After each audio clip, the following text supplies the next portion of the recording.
तुम्ही पहा, हे सरकार गुंड्याला मदत करते। आता क्रिमिनल लोकांना या सरकारनं जर मदत करत राहिली तर त्याची ताकद वाढणार झाली की त्यांना माहित राहते क्रिमिनल लोकांना माझ्या मागे गृहमंत्री आहे, माझ्या मागे मुख्यमंत्री आहे, म्हणून त्यांची हिंमत वाढते। अशा हिंमतीतून असे गैरप्रकार खूप होतात आणि हे सरकार सत्तेसाठी निवडणुका जिंकण्यासाठी कोणत्याही स्तराला जायला तयार आहे, कोणत्याही स्तराला। मग देवेंद्रजी असू द्या का शिंदे सरकार असू द्या, कोणत्याही स्तराला हे लोक जाण्यासाठी तयार आहेत। मग घरात भावाभावाचे भांडणं लावण्यासाठी तयार आहेत, चुलत्या पुतण्याचे भांडणं लावण्यासाठी तयार आहेत। एकीकडे तुम्हाला सांगतो, मला एका शिंदे गटाच्या एका आमदारांनी सांगितलं, ही वस्तुस्थिती आहे।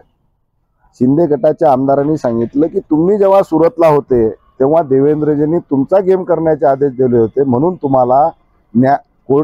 तुम्हाला दवाखान्यात भरती केलं होतं आणि तुम्हाला हृदयविकाराचा झटका आल्याचं खोटं प्रसार माध्यम केलं होतं तुमचा गेम करण्याच्या दृष्टिकोनानं।